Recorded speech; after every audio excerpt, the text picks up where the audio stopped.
Good afternoon, everyone. Welcome to the ESS Small Business and our affiliates presentation on COVID-19 survival panel. Today, I'm joined by Trent Butler, who's going to be making a presentation to you, 7 steps to marketing success for small business in a COVID-19 environment. How are you today, Trent? Very well, Peter. Yourself? Thank you for having me. Yeah, that's great. Great to have you again. And research and development incentives for SMEs is the subject matter that I'm going to talk to you today about. These presentations are targeted at SMEs. I've already introduced you to Trent. Trent's the director of Trent Butler Consulting in Sydney, and I'm the managing director of ESS BIZTOOLS. I'm also the host. If you've got any questions today and you're watching this broadcast live, can you please type your question into the chat box and we will answer it during the presentation. Or if you're watching on the Facebook Live presentation that we've just gone to, welcome. And I hope you're having an enjoyable day and you're sitting back to be with us for the next 55 minutes as we go through these issues for you. You can't log in through chat, but can you send me an email, peter@essbiztools.com.au, and I will put those questions to Trent or answer them myself if it's about issues that I'm going to talk about. And if you're watching this at a later stage, because some of you like watching these videos at hours that suit you, even some wee hours in the morning, I'm told. We don't expect you to contact us then, but you can send us an email if you have any questions. Thanks. So thanks you very much for your interest in joining us. I now wish to present to you Trent Butler, who's going to talk to you about 7 steps to marketing success for small business in a COVID-19 environment. So I'm going to switch across to you now, Trent. Brilliant. And you're Thanks, on Peter. air. Thank you very much. Thank you. And thanks once again for having me. I'm just going to make sure my presentation is going to show properly before I launch in. So is that coming through? Yes, it's coming through. All right, fantastic. All right, so yeah, great to be here again, Peter, and thanks for having me on board. Really glad to share some insights around marketing for SMEs out there that are perhaps working out how they're going to grow in this environment or find new clients if the pie has shrunk as a result of what's going on. So I've got plenty to cover. And I will do my best to keep it to that 30 minutes, Peter, because I know I get in trouble if I don't. So, no, that's all right. But at the same time, I'm happy to stop and answer questions as we go. And really, so just to launch in, I mean, what's the number one way SMEs really in Australia at least get new business? And this is a question I ask all the time, and I always get pretty much the same answer. The stats are 82% of small business owners claim that their main source of new business is referrals, and that's no surprise. I think that's been around for forever and a day. Is that most businesses in the small business space are heavily reliant on referrals and word of mouth to grow. Now that's interesting when you also consider this: 80% of consumers of products and services will visit a firm's website and online presence before deciding to become a client. And so what I like to say is you're not always necessarily aware of the referral you don't win. And so the thing that's changed most and what I'd like to talk about today is sort of how people buy. It's not so much a linear process anymore whereby people will, speak to a friend or trusted colleague, be given one recommendation, and then all of a sudden it's a done deal. And it doesn't really matter what industry you're in or what business you're in, I think. Really what we're seeing now, and particularly a trend towards the younger generation, particularly is ramping this up, is you might ask a colleague for 2 or 3 recommendations, and then you'll go and do your own due diligence, your own research, and come to your own conclusions as to which service provider is right for your particular circumstance. And I think it's driven by, a couple of these statistics. So these are the Google searches since 1999, and no surprise, we all know this intuitively, but it's interesting to see it in a graph like this, that it's just really exploded since 1999. And, social media as well, it's done the same thing. Since 2005, it's just gone in an upward trajectory. And I think what that means now is we're in a much more empowered consumers of anything, professional advice or a product and service, really, of any small business. And Peter, I talk to a lot of my clients. I interview their customers and their clients as part of building out a marketing strategy for them. And I had one the other day, really, that stuck with me, which was a person in their 30s who I asked them the question, how would you go about sort of investigating or recommending a professional services provider to a colleague or a friend? And his response was interesting because myself being in my 30s, I actually agreed with what he said, and I do the same thing. And the response was, well, I wouldn't necessarily provide one service provider. I'd provide three, and I'd let them make a decision as to what they feel is best for them. So I think there's a powerful lesson there that particularly with, there's just more options in the marketplace, but it's also interesting just how perhaps the next generation think in terms of they almost expect their colleagues to be able to make the informed decision for themselves. And rather than recommending one product or service, they're open to providing a referral around two or three. So what all this means is that the online presence and how you present yourself before the potential customer or client gets in touch with your business is becoming more and more important to actually securing the deal.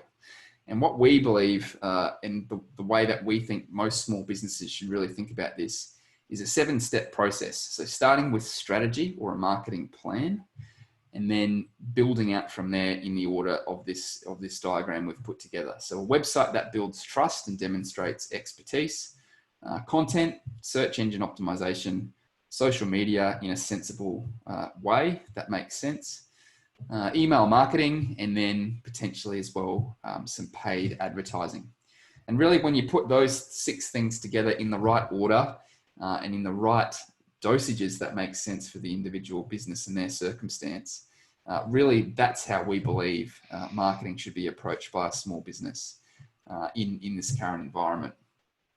So just to dive into some of those core areas in a little bit more detail, and Peter, feel free to stop and jump in if you have any questions as I go. Right. Now, the first thing and the most important piece, and it sits in the center of all of this stuff, is strategy.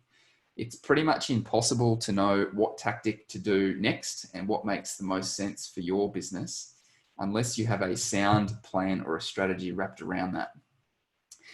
And the thing to keep in mind with the marketing strategy, and as I said, we could talk for hours on this one topic alone, but the North Star or the guiding principle I like to keep top of mind is that no one wants what we sell. They want their problems solved. So I don't care what business you're in, what your product or service is. When we engage with customers or clients, they want a solution or a desired state. And so when we do come up with a marketing strategy or plan, at the center of that is understanding what it is, what the problem that we solve for our customer, and then building out a core marketing message around that. So a couple of practical examples. This was a CFO accounting firm, the entire team of accounting specialists for less than the cost of an in-house bookkeeper. So you can see it's giving a promise to solve a particular problem. In this case, the whole outsourced accounting function or the entire team of specialists for less than that cost of a normal bookkeeper. Peter, I've picked on you. Oh, okay. Yeah. I thought that looked familiar. I thought this is the new, obviously, the ESS BIZTOOLS website, essbiztools.com.au. And you can see you've got a core marketing message, tools, templates, and trainings to execute business advisory services with some more details around that. This is a recruitment business I thought was worth sharing. Imagine what you could do with a winning team. So great tech talent is hard to find. Let us help you hire the right tech talent to take your company to the next level. So again, it's not focused on, we're a recruitment firm. It's actually talking to a problem and helping demonstrate that we understand the situation that our customer is in. So any questions on strategy, Peter? I'm sort of giving a rapid fire condensed No, I version. endorse the concept, and obviously the people watching this video are in business, or perhaps even planning to go into business. And the strategies that they had 8 months ago, back in January into February, are probably different today. Andrew Geddes made a presentation a couple of weeks ago. Andrew is an ex-public company chair and a well-known consultant to businesses all over Australia. And he said, life's changed forever. You've got to adapt, you've got to change. And I think that highlights that every business needs a revised marketing plan, revised strategies, making sure they're really linking social media in with their website and with their customer relationship management system. And have updated their whole business planning, budgets and cash flows going forward, because it's a whole new ballgame. Yeah, I'd agree. I think for a lot of it really makes sense to do a whole deep dive in, really plan, the finances as well as the strategy for customer acquisition moving forward. And Trent, if I can just say one more thing about strategies to our viewers. Please don't sit back if you're currently on JobKeeper and say to yourself, well, this is going to continue now, JobKeeper, to at least the end of December, and then for some of you through to the end of March. But it's reduced and it's not going to go on forever. And JobKeeper is not a substitute for real business activities. So you need to start getting back out into the real business world, I think. So don't put it off. You need your strategies developed now. Yeah, it's a great point, and I couldn't agree more. So just on the second point, so a website that's actually designed with the customer journey in mind to help convert visitors to customers. So as I said before, 80% or over 80% of consumers of professional advice, but really any product and service, will visit a firm's website or online presence before deciding to become a client. So almost everyone I interview now as part of the strategy piece for my clients, I do ask the question of, before you started working with X, Y, and Z, did you check their online presence? And they said, well, yeah, I did. I did have a bit of a look. So even if you've got the referral, it's in the bag, most of the time, they are doing a gut check, a review online to make sure it still makes sense.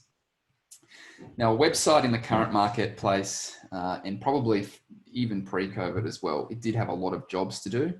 So a promise, a story, core offerings, personas, trust signals, SEO content, video, testimonials, calls to action, and making sure it's responsive. So mobile, responsive, and at an appropriate speed.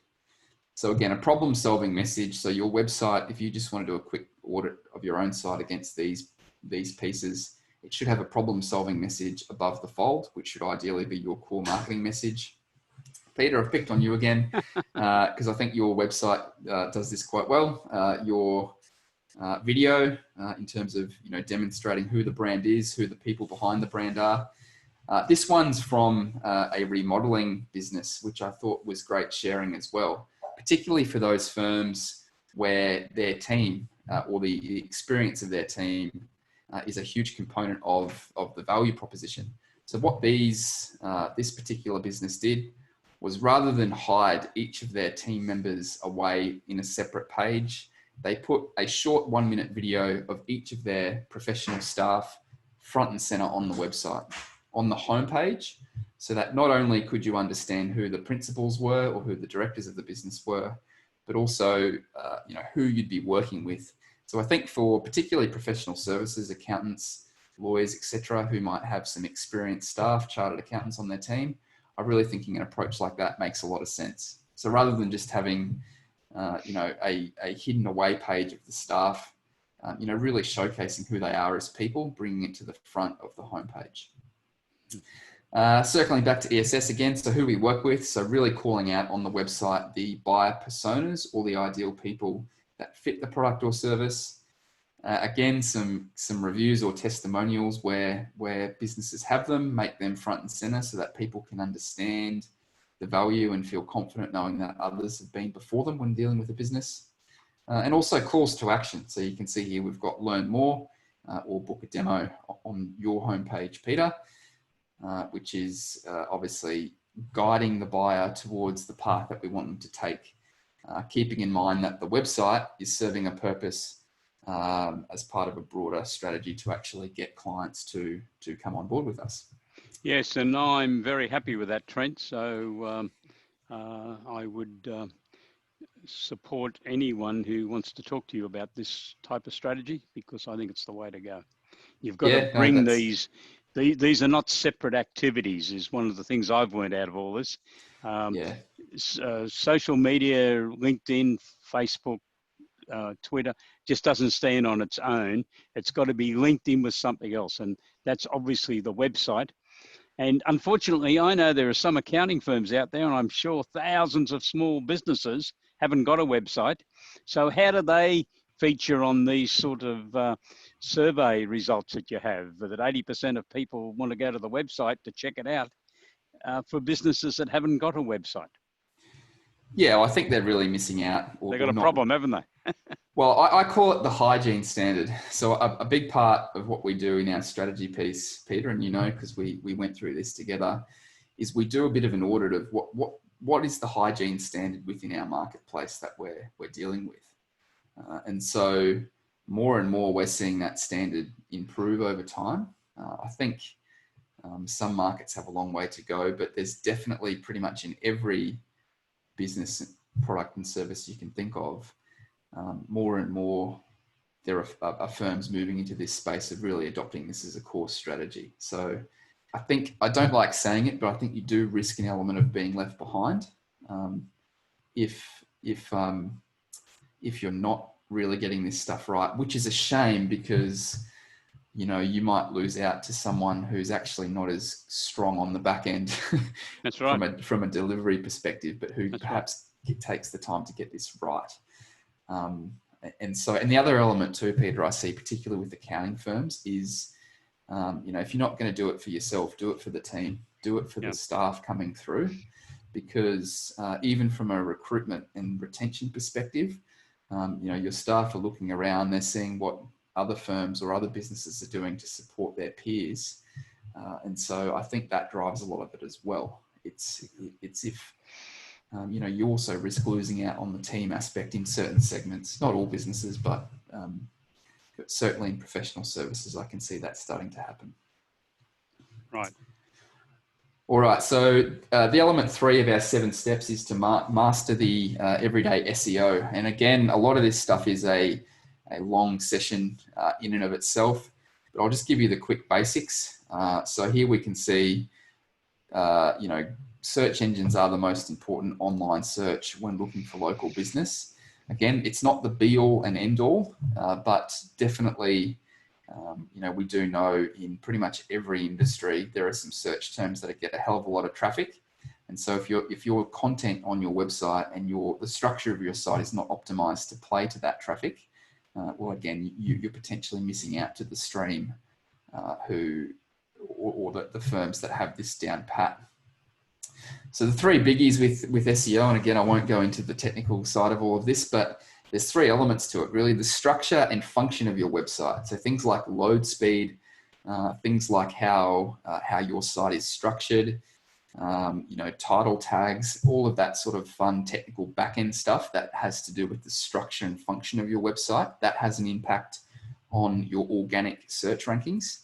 The stuff on your site, which is basically content. So the content and written material you have on your site, the search engines scour that and rank accordingly based on their ever-changing algorithms.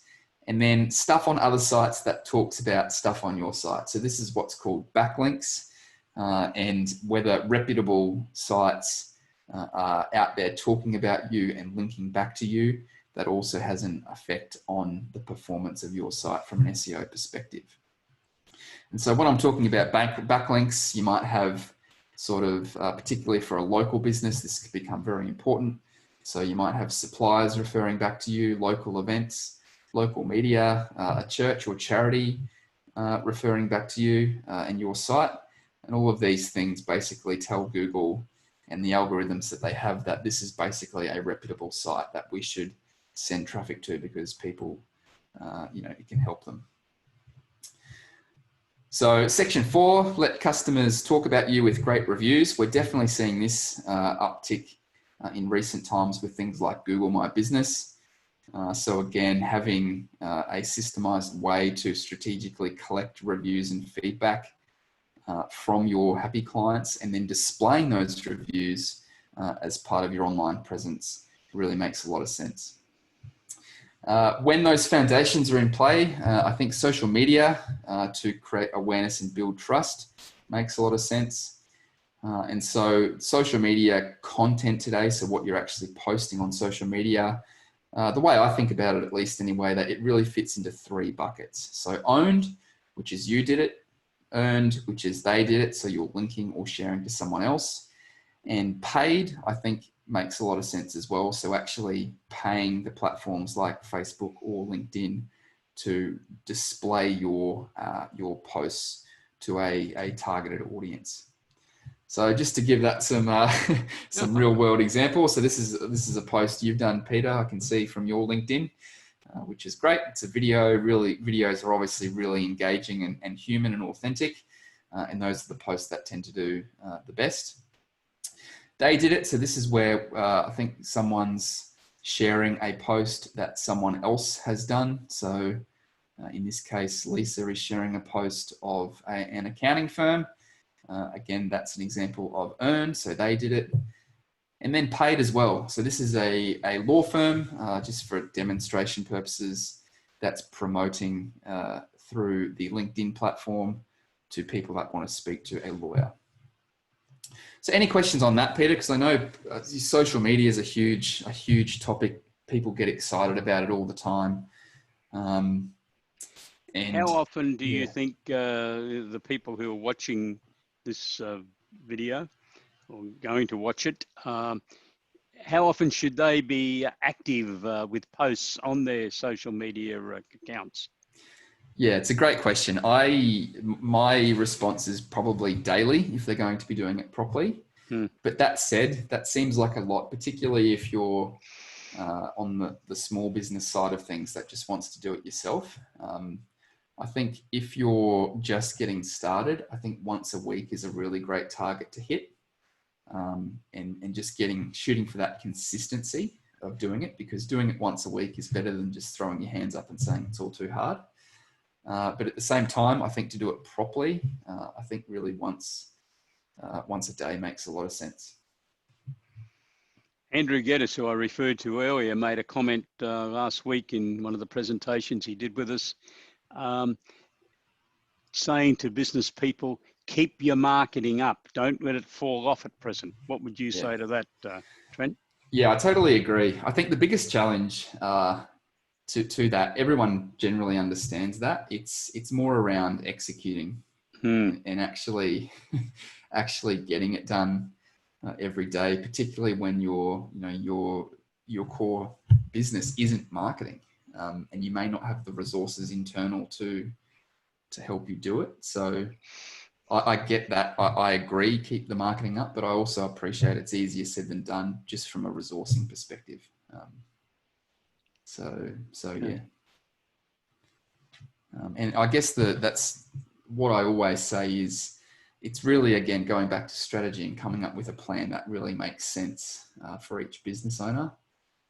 There's no point hiring a complete marketing team when that just doesn't align with where the business is. So it's coming up to a happy medium that makes sure, the hygiene standards being met and things are getting done, obviously within the confines of resources.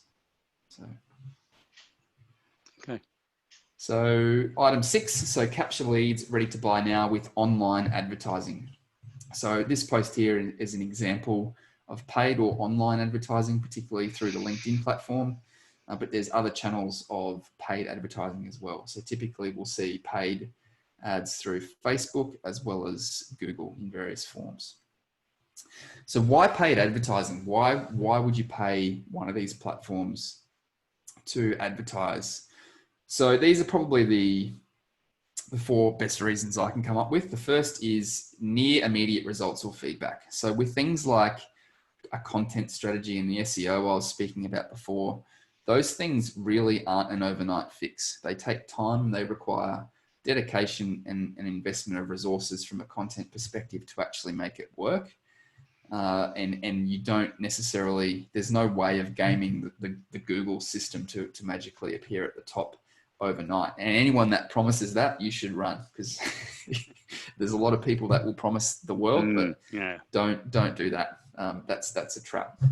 So why paid? Well, you'll get immediately to the top. Essentially, you'll pay for traffic, and you'll get immediate results and feedback as to whether or not your strategy or your marketing message that we've potentially come up with actually is resonating with the market and makes sense. So the downside is you're paying these platforms.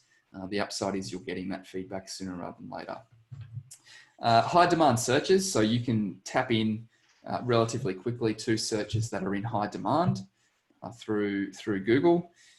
In some industries and some searches, Google is leaving little room. So really paid is becoming so competitive in some industries and some sectors that the first page or a majority of the results that show on the first page are in fact from paid rather than organic. Yeah. And so that's definitely a trend that I'm seeing and I think will continue to grow. So Facebook relatively recently became much more geared towards a pay to play model. So what that means is that they throttled back the reach that they will give people that post organically more in favor of a boosting process, which means you need to pay them for your content to be shown. Now, that's Facebook and Mark Zuckerberg's decision. I can definitely see why they would do that. Obviously, they're a business as well. LinkedIn for the moment is incredibly good from an organic reach perspective, but I can certainly see over time a trend will emerge of needing to pay that platform as well to get reach. But right now, that's not happening. And generally, organic posts are getting great reach and are shown to the network. So they're the four reasons. Now, the other element of this too is I do occasionally come across particularly small businesses who think that they should adopt a do-it-yourself approach to paid advertising. I think unless you're willing to really invest the time and become really skilled at this, I would strongly encourage people to engage an advertising expert to help them with this. Google has just by one example, a self-guided mechanism to help you launch your own ads, but I can tell you, you're probably throwing half of your money away at least if you're following their recommendations. Remember, Google's a business as well. It's their motive to actually get you just advertising on the platform. But there are some real pros out there that really understand how to optimize keyword research and optimize your ad spend to get bang for buck. So the message I always give to people that are thinking about the paid approach is really stepping back and making sure it makes sense from a strategic perspective. And if it does, really getting someone that knows what they're doing to do it. The final piece I'll pull together, Peter, just briefly is real-time reporting. So the great thing about online marketing today is everything's trackable and traceable. This is a screenshot from inside a Google Analytics account. And what we can see is we can track conversions. So people that are taking certain actions that we've pre-designed on the website. And we can see down, we've got 1 to 6, which is organic search, direct, paid search, referral, social, and so on. So we can track the traffic and the conversions that are happening to understand where it makes sense to invest our resources moving forward. So just in summary, that's a bit of a wrap in terms of a holistic approach to marketing for small business. It's not, sometimes I see small businesses hoping that marketing is a quick sort of a quick, you do it once and then you're done. It's not. It's a long drawn out process that you're sort of never finished with. And I think that's the approach that small businesses need to have, even though it's inconsistent with a lot of marketing people and what they'll try and tell you. So, Peter, as I did last time, I'm more than happy if there's anyone on the session that wants to sit down with me one-to-one and properly go through their online presence. We do a one-on-one website audit or review. It's a pretty comprehensive piece of work. We offer a 100% money back guarantee. So if you're not happy with it for whatever reason and you don't believe it can improve your marketing, then no obligation. We'll just give you a refund. But it's, we're spending 90 minutes sort of before the call, and then we're having a session together to go through our findings. So it's $180 plus GST. And if anyone's interested in that, they can go ahead and book in using that link on the screen. Thank you, Trent. That's very, very nice of you to offer that to our viewers. So you can go to Trent's address there, go trentbutler.com/let's chat, and take advantage of Trent's offer. And just my final reference back to some of the things that Andrew Geddes had to say. He wasn't just talking about marketing, incidentally, but I just picked some of these out this morning to ask you if you invited me to ask. Far away, absolutely. The other thing Andrew said was small businesses continue to need to make noise too. And I think that's what you're saying there. Just don't do it for 1 week and sit back and either rest on your laurels or cry into your beer or your glass of milk or whatever. It's keeping the noise going. Would you agree? Is that, I think that's what you're saying. Yeah, I'd agree. I'd caveat with, depends what you mean by noise. I wouldn't say just, jump up and down and post things for the sake of posting. I think it needs to be brought back to a strategy and putting out things out there that actually make sense and educate the market. Yep. Not so much just, hi, here I am, because I don't think anyone appreciates that so much. But if you've got something valuable to share and it's aligned with your marketing strategy, it's respectful of your existing business and client base and goodwill, then absolutely. I think it makes a lot of sense to continue to be visible and seen. Yep. And I think that's what Andrew meant. But yeah, I'm sure it did. Yeah. Okay, so thank you very much, Trent, for your presentation today. And obviously, if anyone's got any questions or wants to have further discussions with Trent, please contact him. You've got a telephone number there, 0280911765, or send him an email, trent@trentbutler.com.au. So thank you very much. And we will just switch the screens around. And I will now move into research and development. Do you know much about research and development, Trent? Oh, that to be dangerous, Peter. Come across it? I have come across it a couple of times in various contexts, putting my accounting hat on. Yeah, I have. I don't think enough accountants know enough about this. So to our listeners, you may have some issues with your accountants, but you can contact me if you wish. And we can refer you to an accountant that's part of our network all around Australia if you need advice on research and development, because this is important.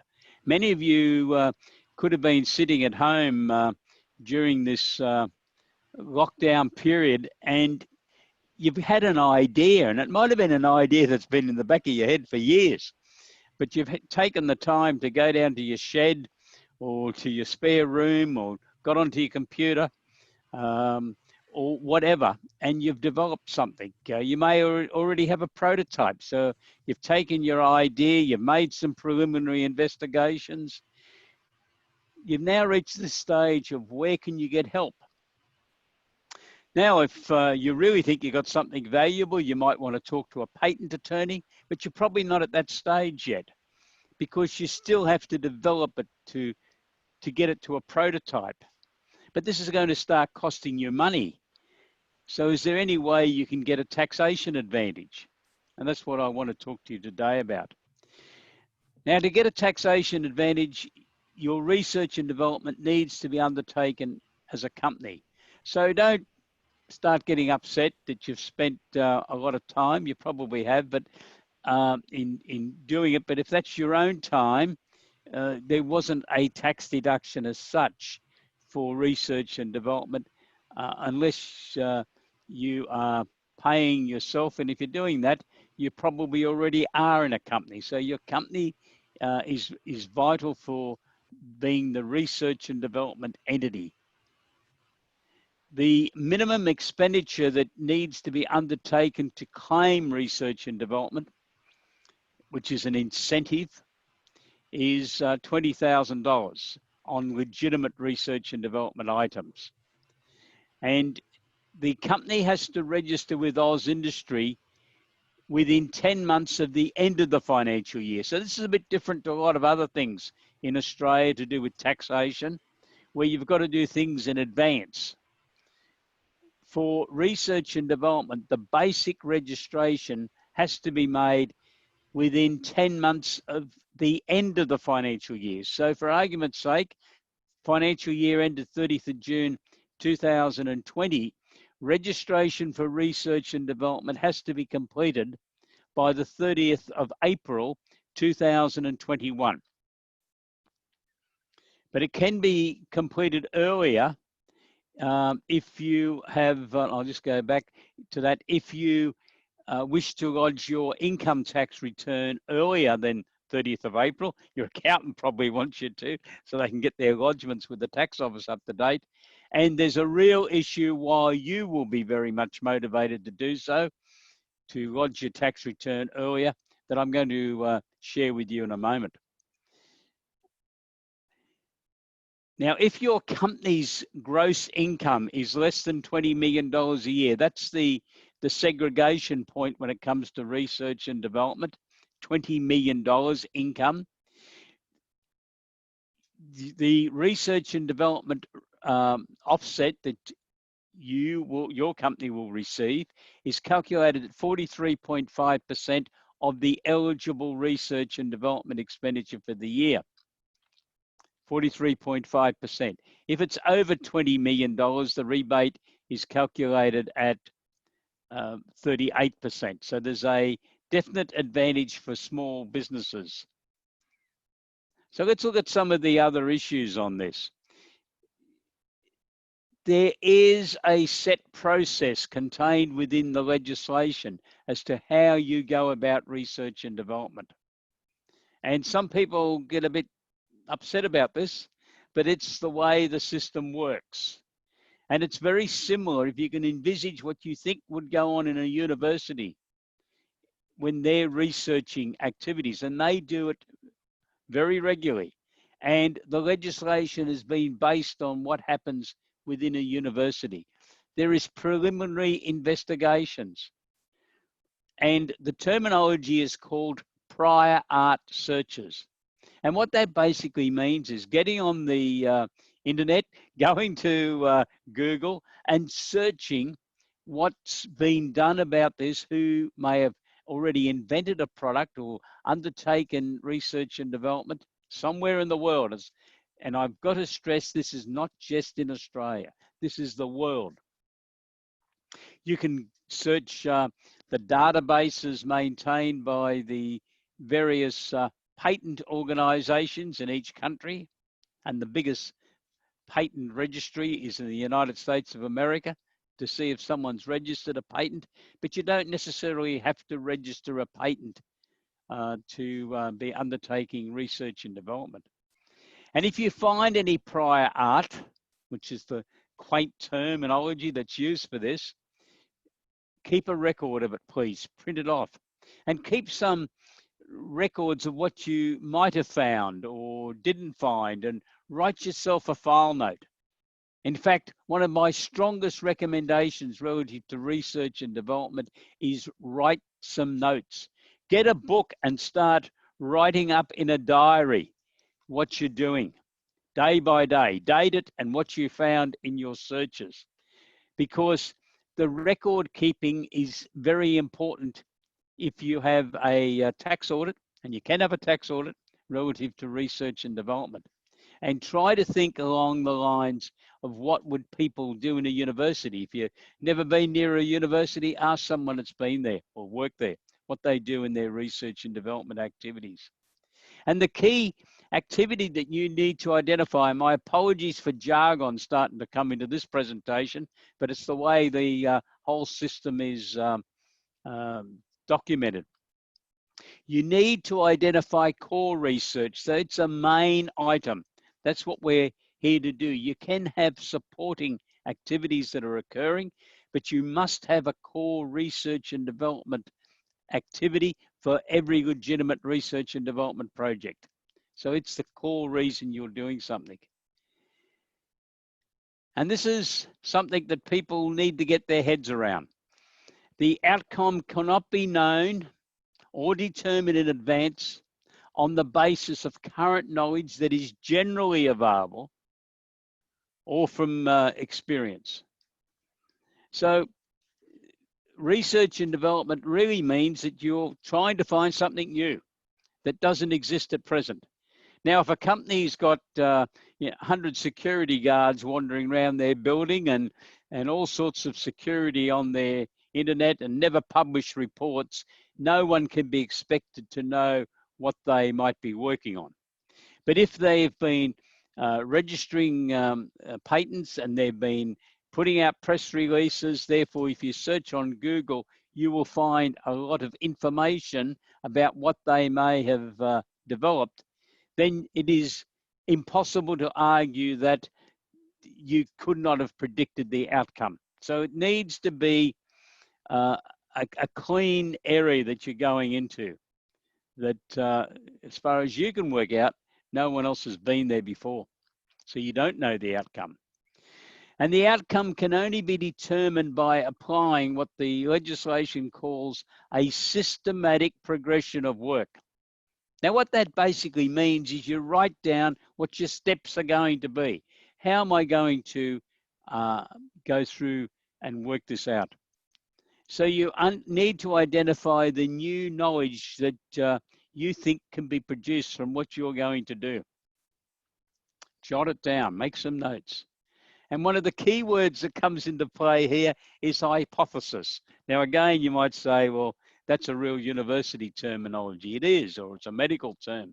But basically, you identify an hypothesis for each core research and development activity, and then you set out to prove or disprove the hypothesis. Now, let me correct a misconception very quickly. Your research and development does not have to be successful. It does not have to be successful.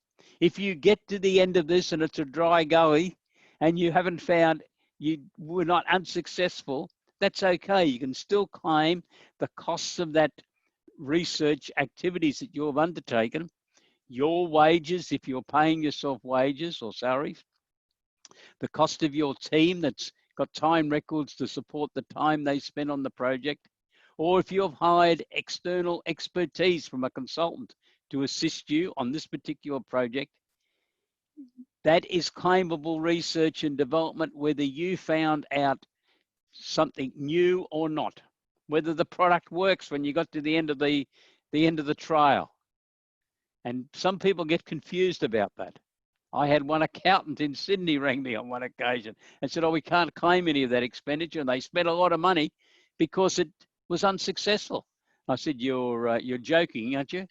And he said, oh, I won't tell you what the words he said. Oh, I can claim it even though it was unsuccessful. And I said, yes.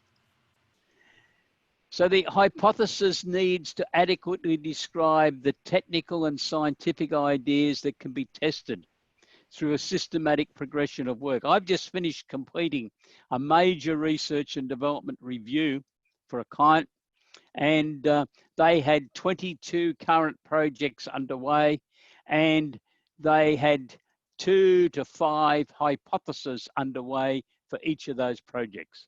So they have conducted a lot of experiments over the previous 12 months. So what happens is you have the hypothesis and then you go into doing some experiments to try to prove whether you can actually prove what you've stated your intention is. And they will lead to ultimate conclusions. And this is the pathway that the legislation requires you to work on. And the whole purpose is trying to generate new knowledge. So the hypothesis, and indeed everything to do with research and development, please get your book and write it in. You probably need a bigger book than what I just pulled up there, but a book like this, where you can be writing down step by step the date, what you did, what the results were. And if they are unfavorable, that's all right. Don't destroy that piece of paper though. Hang on to it, because it's part of the proof that you went through this chain of events, this systematic progression of work to gain an answer. And this is what the government is, in effect, giving you an extra benefit in the taxation system to undertake, because if you develop a new process, a new product, a new way of doing something, at the very least you will benefit, and if you benefit, the government benefits, because they always want their tax out of what you earn. I think it's a good idea to produce a research and development plan. This is not a legal requirement. It was going to be a few years ago, and then the government changed and it hasn't been acted on. It is for big businesses. Businesses over 20 million turnover need to produce an R&D plan. But just as Trent's been talking about marketing plans today, an R&D plan is also very important, because it clearly identifies what your intention was. Because if you are subjected to a tax audit, and this can happen in this activity, because the government is relying on you to self-assess how you do this. You are telling them what you've done, and they are going to allow you to get this extra taxation benefit, subject to the tax office selecting various people who they then conduct an audit on to make sure that you obeyed the rules. So having a plan is a great way of saying we wrote down what we were going to do and we have then performed to that. If you've got no written record, how do you answer a tax auditor who's there asking you how you did this? How do you substantiate it to them? So you need to identify the project. You identify what your core research is all about. What are you trying to achieve? Your hypothesis, your experiments, what are they going to be?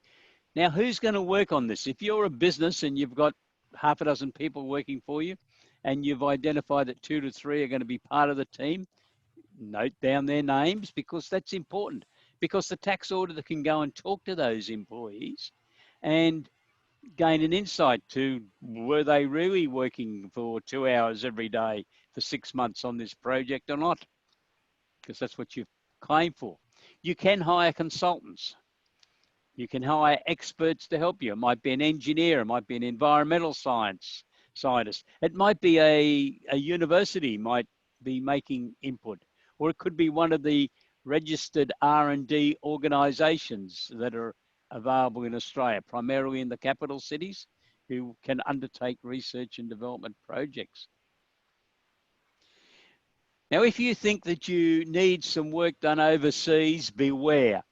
The Australian government wants most of this work performed in Australia. So the legislation encourages that.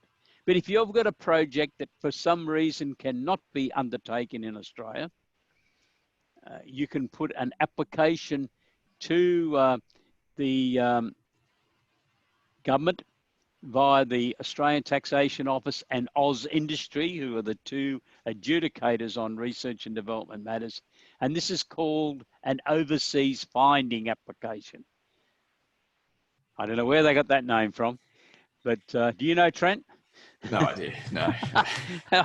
Some of these terminologies I have trouble working out. And everyone I ask, no one knows. So But No. the overseas finding, and if anyone's interested, I can send you details. We've written an article on it. It's got quite a few pages in it because there's a lot of information. And you've got to justify why you want to have money spent overseas. Why can't you get this done in Australia? There are some legal reasons that are given in the legislation as to what you could use, and we've summarised them in the article. If, for argument's sake, you need to conduct research on, say, animals, and there's laws in Australia which says you cannot undertake those sort of research development, research activities on an animal, or particularly that type of animal, or you need certain climatic conditions. Your research could be, let me be a bit silly, around a volcano. As far as I know, we've got no active volcanoes in Australia. Well, there's volcanoes very close to us in Indonesia and New Zealand. You might be able to, that could be one of the justifications for why you need to undertake part of your research and development activities elsewhere. You can submit your plan of attack for your research and development upfront to AusIndustry for their review. It is not a 100% guarantee that they're going to accept what you say. That is called a finding application. But it's an opportunity for AusIndustry to come back to you and say, and they are the experts on technology, not the tax office. Tax office is involved in this because they're going to give you a tax deduction or a bigger one, or even make a payment to you. So the technical experts are the staff at AusIndustry, and they will come back and ask some questions if they think things are a bit borderline. So it gives you a greater sense of security, I suppose, that they've had a look at it first and said they're going to give you a number, but they stress to you in their document, if you read it, that it's not the final approval, but it's pretty close to it. I think you should be making a submission then of your R&D plan to your board of directors and making sure that that is minuted, because this is important. It's part of the context. And even if you're a sole director of a company, you can still have minutes of board meetings. In fact, you should be able to do that. A very famous billionaire in Australia had a lot of publicity recently about his one-person board meeting minutes. That wasn't an odd event. Accountants probably know that this happens a lot more. It's vital that if you're running a company, that minutes of board of directors meetings are prepared. And if the law allows you to only have one director, you should still be writing minutes of meetings. And this is the same situation here. Now let's look at the taxation benefits. I've already told you 43.5% of eligible expenditure. If the company's turnover is under $20 million and the company is trading at a loss, and this is one of the reasons you would want to lodge your tax return as early as possible, the tax office will pay the cash equivalent of the R&D incentive to your company, and the loss is carried forward and adjusted. So to give you an example, the company's got a loss of $160,000 for the year, of which the R&D expenditure, the legitimate R&D expenditure, was $120,000. Subject to your accountant or tax agent indicating in the company's tax return that you would like to receive the cash refund immediately, the tax office will pay you the R&D rebate, $120,000 multiplied by 43.5%, $52,200, into your company's nominated bank account within 30 days of lodging the tax return. And that's quite a deliberate thing. Some people say, oh, the tax office wouldn't do that. Well, they're bound by the law. They've got to. And they pay it because the government wants to put money back in the hands of people inventing things and developing things. And the losses get carried forward. They've been reduced now. They're only going to be $40,000. But your company has got this money in its bank account. So what should you do? If you're interested in research and development, consult your accountant or you can contact us. I will warn you, not every accountant wants to get involved in research and development, and they may refer you on to another firm, or you can talk to us if you wish. So that's the research and development. Trent, have you got any questions or comments on R&D? No, I did, but I think you covered it just on that last point. It's if I was sitting here wanting to go down this, you know, or any small business owner go down this path, would step one be their accountant? Because I know from experience, yeah, as you said, accountants don't typically, or not all of them, deal in this particular space. And it's very clear you do need that specialist knowledge from someone that really knows what they're doing. Yeah, I think it's desirable, and it's probably courtesy to tell your accountant, and they may have a working relationship with someone else. That could be a specialist accounting firm, or it could be one of the larger firms that do have teams that work in this space. Yeah. But and as I said earlier, we do offer this service through my consultancy business. So if you're interested in, we're acting for people all over Australia on R&D matters. Yeah, got it. It's and R&D, I think, is going to be very important for a lot of people going forward, because in this downtime they've been working on projects. So that's R&D. If you're interested, please see your accountant or contact us. Okay, just to finish up the JobKeeper news, the new rules have started on JobKeeper. The determining factor now is, has someone worked more or less than 80 hours in a 28-day period? And the operating dates for that are 1st of March for 28 days, or 1st of July for 28 days. You need to go back and look at the records. The turnover calculation's been changed. It's based on a 30% reduction in the September quarter 2020 as compared to September 2019 quarter. There are some variations on that. If you had major business disruptions or started a business in the last 12 months, please see your accountant about those. And that is a definite, you should be talking to your accountant about this so you can get it right.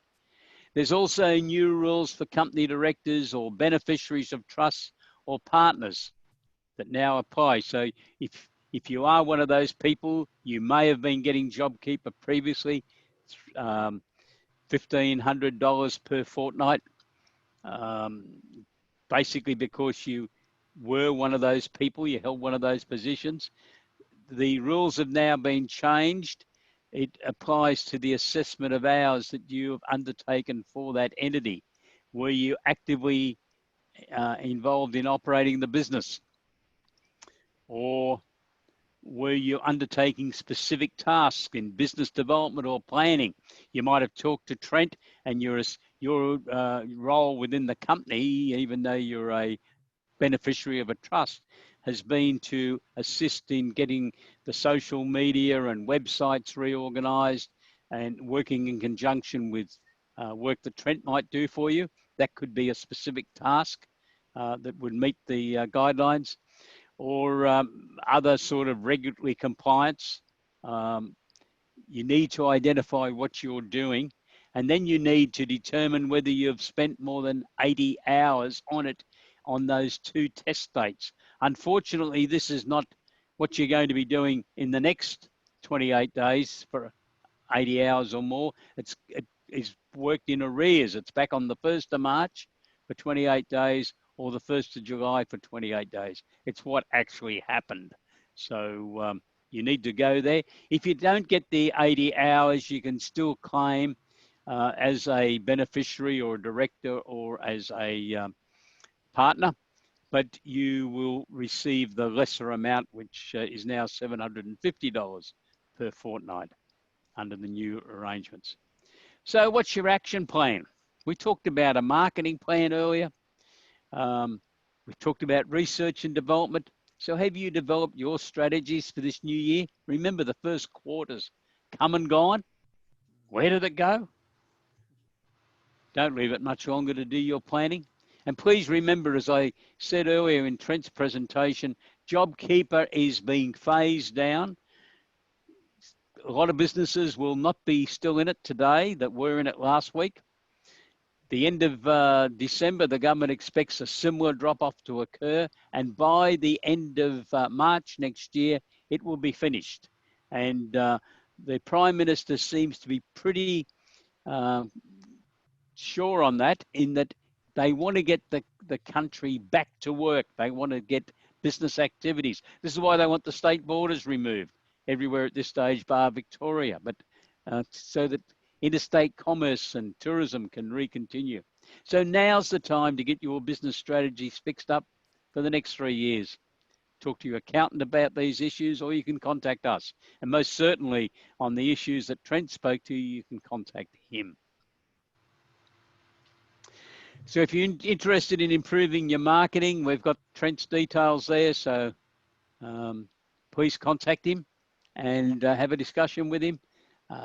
As we discussed before, we've been clients of Trent's, and he'll be able to give you great service and some challenging questions to help you understand where your business is and where you want it to go in the future, and then go about implementing that.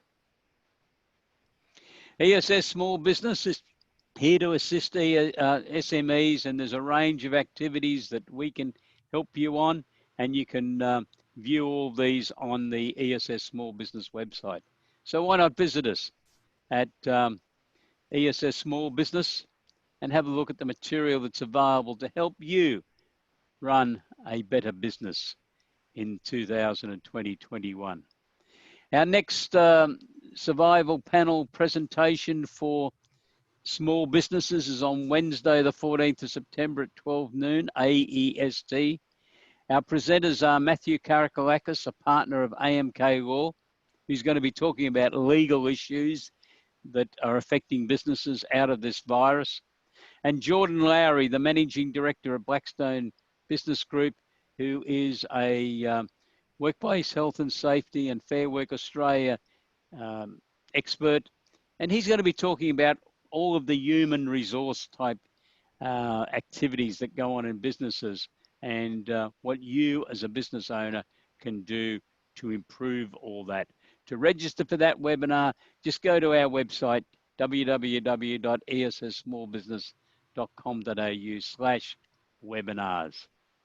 And if you want more information, just contact us. Thank you.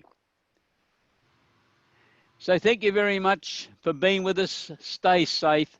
Obviously, if you've got any questions about any of the matters discussed today, the marketing strategies that Trent's talked to you about, research and development activities that I summarised, and crowdsource funding equity raising that we've been talking about over the last few of these presentations, please contact us. Trent, thank you very much for being with us today. Thanks, Peter. Thanks for having me. Really appreciate it. And to all of you, goodbye, stay safe, and have a great day. Goodbye. Thanks, Trent. Thanks, Peter. Is it still? Yeah, I'm just closing it down. You're still recording. Yeah. Better.